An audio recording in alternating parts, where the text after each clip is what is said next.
Resortes de compresión. Los resortes de compresión son los más utilizados en lo que a diseño de maquinaria se refiere. Podemos encontrar resortes de compresión en sistemas tales como las suspensiones de los vehículos, y también elementos, ¿verdad?, de suspensión de máquinas o amortiguadores de vibración, en los cuales los resortes tienen una capacidad de absorber energías y fuerzas importantes debido a su diseño. Para iniciar, vamos a ver cuáles son los tipos de terminación que pueden existir en estos resortes. Tenemos el extremo plano a la derecha. Entonces, aquí se hace un rectificado y un maquinado especial para que el resorte se adapte, la parte cilíndrica se adapte al soporte al cual va a estar sujeto. Vamos también a tener el extremo a escuadra y cerrado a la derecha, donde ya se le remueve o más bien se le modifica la trayectoria helicoidal para que quede en una escuadra a un ángulo de 90 grados. Tenemos al extremo escuadra y esmerilado a la izquierda, donde tenemos también acá que además de la modificación de la trayectoria helicoidal, se le hace un maquinado. Y por último, el extremo plano y esmerilado a la izquierda, en el cual también tenemos el donde se le hace un maquinado directamente al resorte, eh, tratando de que mantenga un poco la trayectoria helicoidal en la gran mayoría de la espira.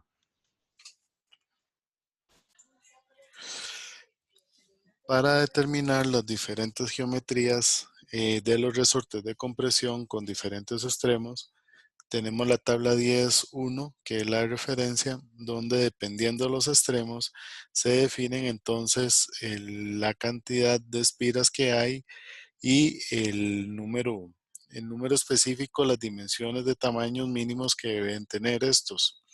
Entonces tenemos las diferentes terminaciones: plana, plano esmerilado, a escuadra o cerrado o a escuadra y esmerilado. Entonces, espiras de extremo, para el caso plano vamos a tener 0, para el caso de plano esmerilado 1, y para escuadra o cerrado y escuadra esmerilado vamos a tener 2. El número de totales de espiras, NT, va a ser NA para el plano, que es el número de espiras activas, NA más 1, NA más 2 en estos otros dos casos, sumándose directamente el NE. La longitud libre del resorte, L0, que depende del número de espiras activas, que ya se calculó en el apartado anterior. Longitud sólida del resorte, que es la longitud donde el resorte no puede comprimirse más. Y aquí tenemos ese valor que depende del diámetro del mismo. Y el paso, donde también va a depender del número de espiras activas. Los resortes de compresión, cuando tienen extremos planos, tienen un helicoide continuo. Los extremos son iguales. Un resorte con extremos planos a escuadra o cerrados se obtiene deformando los extremos hasta un ángulo de hélice de 0 grados. Estos resortes siempre deben estar a escuadra y deben estar esmerilados porque se obtiene una mejor transferencia de carga. La remoción de deformación o predeformación es un proceso que se emplea en la manufactura de resortes de compresión para inducir esfuerzos residuales útiles. Los resortes que experimentan predeformación se deben diseñar de manera que del 10 al 30% de la longitud libre inicial se remueva durante la operación. Una vez que ya nosotros tenemos en funcionamiento los resortes, tenemos que cuidar un aspecto importante, que es la deflexión crítica para estabilidad. Si la deflexión de repente por la fuerza aplicada tiende a ser un valor extremo, puede provocarnos que el resorte funcione apropiadamente o más bien nos dé situaciones de operación que nos puedan causar daños no solamente al elemento del resorte, sino también a la máquina. Los resortes de compresión helicoidales experimentarán alabeo cuando la deflexión excede la deflexión crítica Y crítica. El alabeo es un movimiento tipo serpiente que se puede presentar en el resorte. Y si el resorte no está contenido dentro de un conducto o una camisa específica, este alabeo puede volverse también crítico y puede generar otros fallos. Tenemos esta ecuación, la 10-10, donde tenemos el lambda efectivo, que es la relación de esbeltez efectiva, y se define como alfa L0 entre D, donde alfa es la constante de condición de los extremos. Esta constante de condición de los extremos la encontramos en la tabla 10.2, donde dependiendo del extremo, si es resorte apoyado entre superficies planas paralelas, tenemos un alfa de 0.5. Si el extremo apoyado en una superficie plana perpendicular al eje del resorte, uno fijo y el otro con pivote articulado, 0.707, ambos extremos con pivote 1 y un extremo sujeto y el otro libre, 2. Y C'1 y C'2 son las constantes elásticas adimensionales que dependen del módulo de rigidez y el módulo de elasticidad de los materiales. Hay que tomar en cuenta la forma en cómo los extremos del resorte se colocan para recibir la carga, esto para definir muy bien la constante alfa y indicar que para esta tabla los extremos apoyados por superficies planas deben estar escuadra y esmerilados. Para lograr la estabilidad absoluta, esta ocurre cuando en la ecuación 10-10 se cumple que el C'2 es entre la relación de esbeltez efectiva al cuadrado tiene que ser mayor a 1. Esto significa que la condición de estabilidad absoluta es que el E0 tiene que ser menor a la expresión que se da aquí en la ecuación 10-12, que depende de las dimensiones y el material del resorte que se está analizando. En el caso de acero, sustituyendo los valores de tanto el módulo de rigidez como de elasticidad, nos da que el L0 tiene que ser menor a 2.63 diámetro mayor del resorte entre la constante alfa. Ahora vamos a ahondar un poco en lo que a materiales para resortes se refieren, ya que los resortes se fabrican mediante procesos de trabajo en frío o en caliente, el cual depende del tamaño, del material, del índice del resorte y de las propiedades deseadas. No se debe usar alambre preendurecido si la relación D entre D o la constante del resorte sea menor a 4 o si D entre D es mayor a 1/4 de pulgada.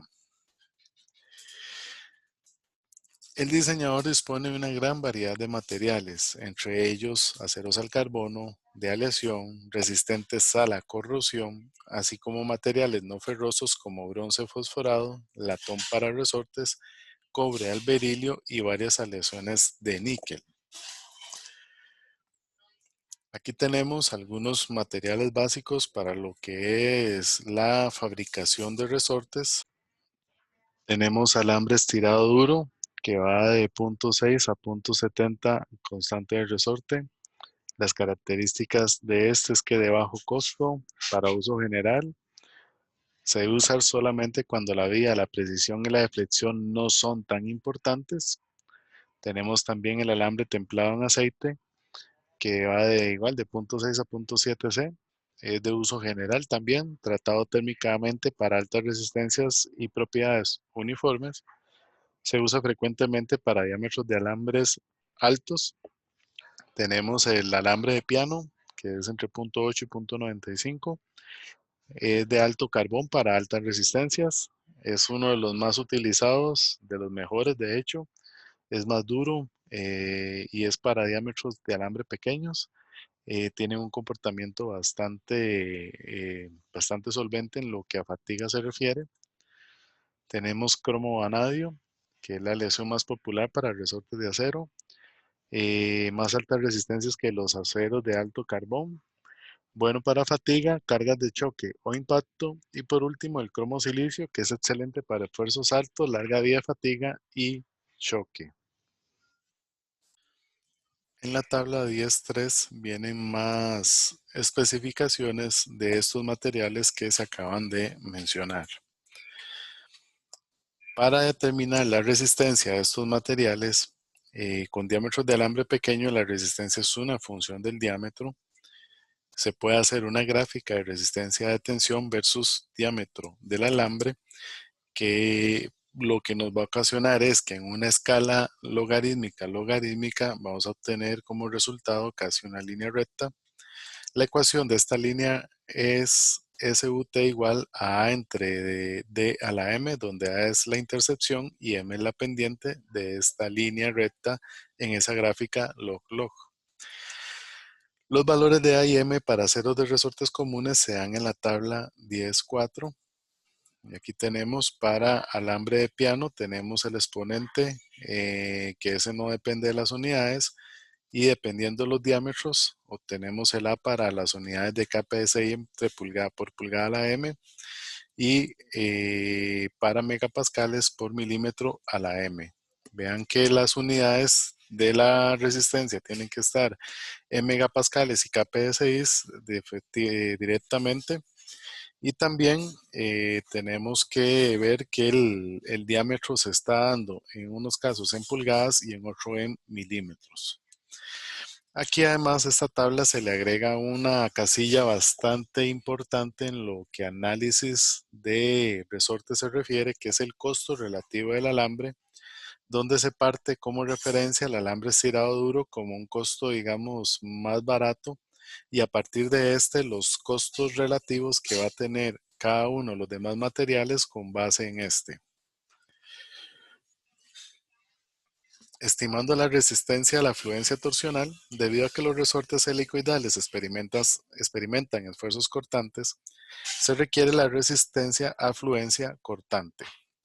Si no se tienen datos disponibles, estime de la resistencia a la tensión. Se asume que la resistencia a la fluencia va a estar entre un 60 y un 90% de la resistencia última a la tensión, y establecemos que SS lleva a ser 0.6 y 0.9 el SUT, y tomando la teoría de la energía de distorsión puede emplearse para relacionar la resistencia cortante a la resistencia normal, como lo vimos en capítulos anteriores, que SS lleva a ser igual a 0.577 SY. Esto resulta multiplicando este valor directamente por el punto 6 y por el punto 9, que la resistencia eh, a la tensión, o más bien a la fluencia que vamos a tener en el resorte, va a estar entre 0.35 y 0.52 SUT. Aquí tenemos la tabla, el 10.5, donde tenemos propiedades mecánicas de algunos alambres para el resorte.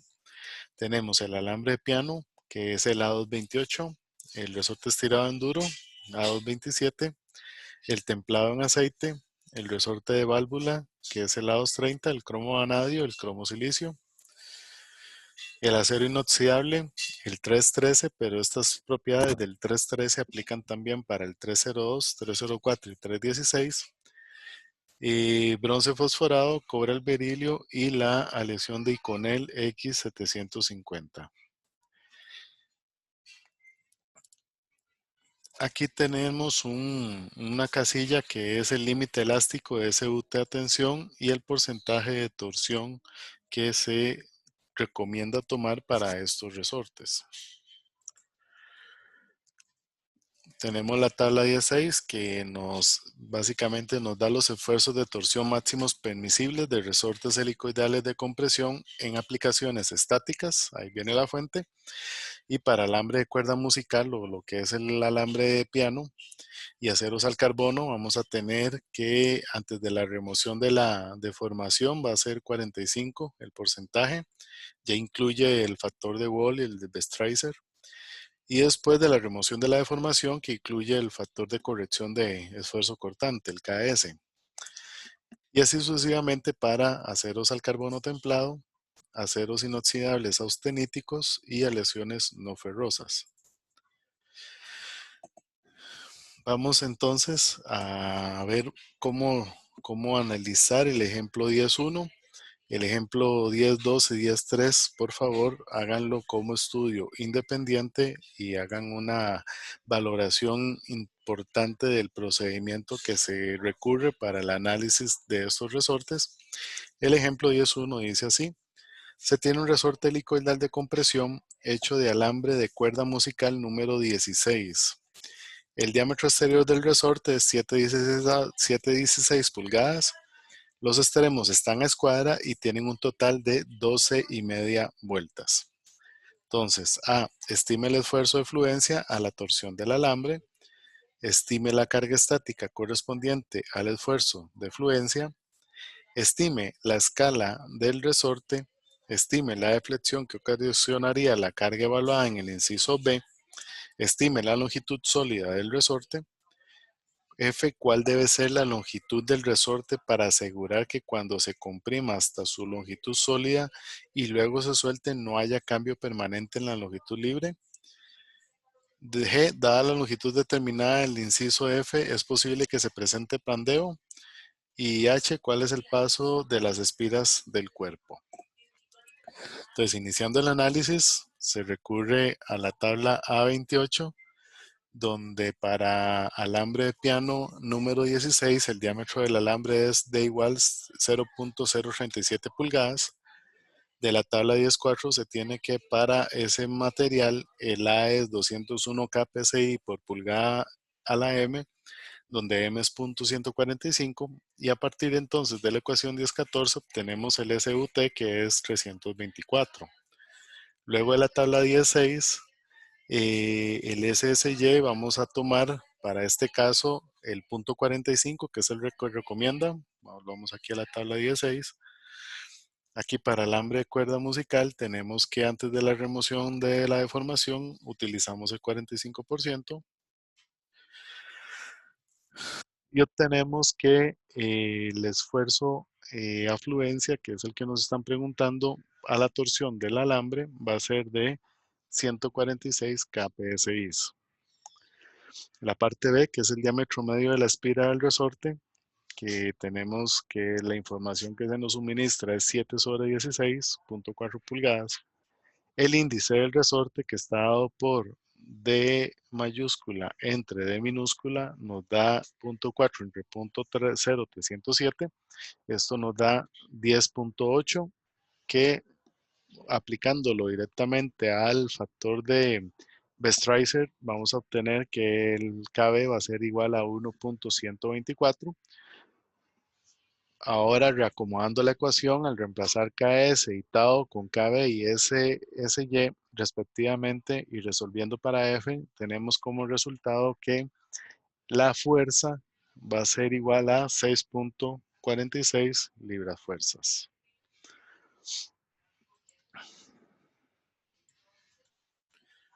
De la tabla 10.1 vamos a obtener que para el caso de este resorte el NA va a ser el 12.5, que nos da menos 2, que va a ser el número de extremos, y esto va a ser igual a 10.5 vueltas. Y en la tabla 10.5 el módulo de rigidez va a ser 11.85 megapsi, y ese determina que la constante del resorte a partir de la ecuación 19 es 4.13 libras fuerzas sobre pulgada. La deflexión, sustituimos esa fuerza aplicada entre el K y nos da 1.56 pulgadas. La parte D de la tabla 10.1, la longitud sólida del resorte va a ser igual a 0.5 pulgadas. L0 y LS, obteniéndolo, L0 va a ser igual a Y y LS, obteniéndolo de la misma tabla, vamos a obtener que el valor que nos están solicitando acá, que es la longitud del resorte para que cuando se comprima hasta su longitud sólida y luego se suelte no haya deformación o cambio permanente en la longitud libre, tiene que ser este L0 que está acá de 2.06 pulgadas. Para evitar el pandeo de la ecuación 10.13 y de la 10.2 se obtiene que L0 tiene que ser menor a 2.63 de entre A, que tiene que ser menor a 2.10. Matemáticamente una longitud libre de 2.06 pulgadas es menor que 2.10 pulgadas, por lo que el pandeo es improbable. Sin embargo, el formado de los extremos controlará cuando se aproxima a 0.5, Lo anterior se debe investigar, asimismo podría ser necesaria una varilla interior o un tubo o un agujero exterior para controlar el eventual pandeo. Siempre hay que verificar esto en los resortes porque puede ser una condición crítica. La ventaja es que se puede resolver con adición de elementos externos que nos permitan controlar ese pandeo. Y en ese caso, si se considera que el resorte, el costo lo amerita, entonces se pueden resolver de esa manera. Por último, de la tabla 10.1, el paso a las espiras del cuerpo va a ser, según la tabla, L0 menos 3D entre NA, que nos va a dar un valor de 0.186. Por favor, recuerden analizar los demás ejemplos, el 10.2 y el 10.3.